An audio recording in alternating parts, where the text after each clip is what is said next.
Hello বন্ধুরা, জমে উঠেছে উড়ান ধারাবাহিক। উড়ানের আজকের এপিসোডে দেখানো হয়েছে সোমনাথ বাড়ির দরজার সামনে এসে ভাবতে থাকে, বাড়িতে ঢুকবো, আমাকে দেখলে না জানি সবাই কি করবে। খুব ভয়ে ভয়ে সোমনাথ কলিং বেল চাপে, আর তখনই পূজারিনী নিচে ছিল। পূজারিনী গিয়ে দরজা খুলেই থমকে দাঁড়ায়।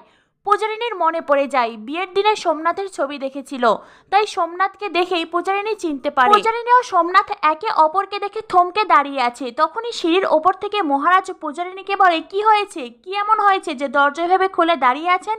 কি এমন দেখলেন যে চক্ষু চড়ক গাছ হয়ে গেল দেখি? এই বলে মহারাজের নিচে আসে। নিচে এসে সোমনাথকে দেখে মহারাজেরও তো মটকা গরম হয়ে যায়। মহারাজ তখন সোমনাথকে বলে, তুই এখানে? সোমনাথ বলে, মা বাবা কোথায়? মহারাজ বলে, মা বাবা কোথায় সে হিসেব পরে হবে, আগে তোর সঙ্গে আমি হিসেব করি। এই বলে মহারাজ সোমনাথকে মারতে শুরু করে। তাকে গলা ধাক্কা দিয়ে বাড়ির ভিতরে ফেলে দেয়, আর তারপরে লাথি দিতে থাকে। মহারাজ সারা জীবনের যত রাগ, কষ্ট, যন্ত্রণা সব যেন আজ সোমনাথের ওপরেই উগরে দিচ্ছে। পূজারিনী মহারাজকে থামতে বলে, কিন্তু মহারাজ থামে না। এরপরেই মহারাজের বাবা, শিব, মিলি, ঠাম্মি সকলেই সেখানে চলে আসে। মহারাজের বাবা মনে মনে ভাবতে থাকে, এই রাগ মহারাজের একদিনের নয়, সারা জীবন মহারাজ অনেক দুঃখ কষ্ট পেয়েছে, আজ সেই সমস্ত রাগই প্রকাশ করছে। আজ আমি মহারাজকে বাধা দেব না, সোমনাথের একটু শাস্তি পাওয়া উচিত, পাক, একটু শাস্তি পাক।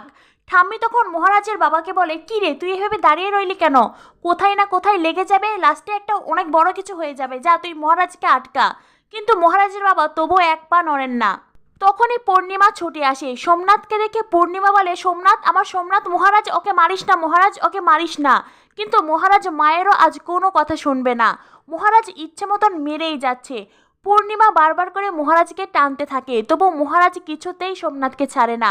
পূর্ণিমা গিয়ে মহারাজের বাবাকে বলে, কি গো, তুমি হাল ছেড়ে দিলে নাকি? আমার সোমনাথকে তো মহারাজ মেরে ফেলবে, ওকে আটকাও।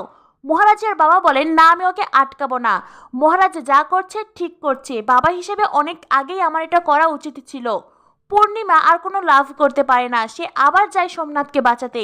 এদিকে ঠাম্মি মহারাজের বাবাকে বলেন, তুই এতদিনে এই কথা বুঝতে পারলি? মিলি বেশ ঘাবড়ে গেছে, কিন্তু শিব, পূজারিনী সকলেই মহারাজকে বারবার করে থামতে বলছে। মহারাজের মা মহারাজকে আটকানোর অনেক চেষ্টা করে, কিন্তু পারে না। মহারাজ বলে, আজ আমি ওকে মারতে মারতে মেরেই ফেলবো। এই বলে মহারাজ বড় একটা ফুলদানি নিয়ে আসে সোমনাথের মাথায় বাড়ি মারার জন্য।